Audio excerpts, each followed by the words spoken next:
क्या आपने कभी ऐसी कौम के बारे में सुना है जिसने अपने ही नबी को एक अंधे तारीक कुएं में जिंदा दफन कर दिया हो? एक ऐसा पुरस्रार कुआं जिसका राज 14 साल तक सोता रहा। आज मैं आपको असहाबुर रस की वो खौफनाक और हैरान कुन कहानी सुनाने जा रहा हूं जो आपके रोंगटे खड़े कर देगी। एक ऐसा वाकया जो तारीख के सीने में दफन है और जिसका इख्तिताम आपके तमाम अंदाजे गलत साबित कर देगा। जरा सोचें, एक बस्ती जो पहले ही गुमराही में डूबी थी, अचानक उनका मरा हुआ बादशाह जिससे वो बेपनाह मोहब्बत करते थे, जिंदा होकर उनके सामने आ खड़ा होता है। लोग खुशी से पागल हो जाते हैं, लेकिन हकीकत में वो बादशाह नहीं था। वो इंसानी रूप में एक शैतान था जिसने पूरी कौम को अपने सहर में जकड़ लिया। और जब अल्लाह के नबी हंजला बिन सुफवान ने उनकी इस शैतानी साजिश से पर्दा उठाया तो जानते हैं इस कौम ने क्या किया? उनका गुस्सा पागलपन की हद तक पहुंच गया।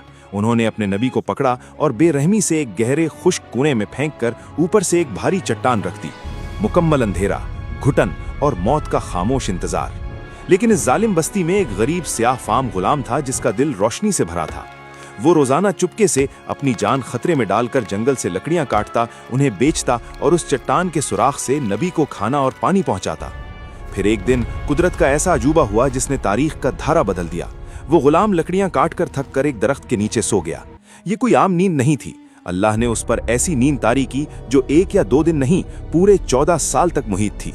जी हाँ, 7 साल एक करवट पर और 7 साल दूसरी करवट पर। और इन 14 सालों में उस जालिम बस्ती के साथ क्या हुआ, सुनकर आपके होश उड़ जाएंगे। 14 साल बाद जब वो गुलाम जागा तो उसे लगा वो सिर्फ चंद घंटे सोया है। वो घबराया हुआ खाना लेकर कुएं की तरफ भागा कि कहीं नबी भूख से निढाल न हो गए हों। लेकिन वहां पहुंचकर उसके कदम जम गए। चट्टान हटी हुई थी और कुआं बिल्कुल खाली था। नबी कहां गए? क्या जालिमों ने उन्हें मारकर निकाल दिया या कोई और पुरस्रार ताकत उन्हें ले गई? सच्चाई तो ये थी कि गुलाम के सोते ही उस कौम पर अल्लाह के अजाब के बादल मंडलाने लगे थे। दरख्त सूख गए, पानी खुश्क हो गया और मौत सामने देखकर उन्हें अपनी गलती का एहसास हुआ। उन्होंने रोते हुए चट्टान हटाई, नबी को निकाला और सच्चे दिल से ईमान ले आए। नबी ने उनसे स्याह फाम गुलाम का पूछा जिसकी उन्हें भी खबर न थी। लेकिन इस पूरी कहानी का सबसे खूबसूरत पहलू क्या है?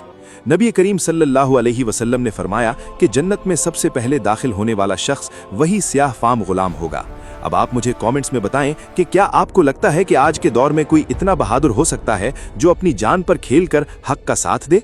कमेंट में हाँ या नहीं लिखकर अपनी राय जरूर दें और इस वीडियो को अपने दोस्तों के साथ अभी शेयर करें।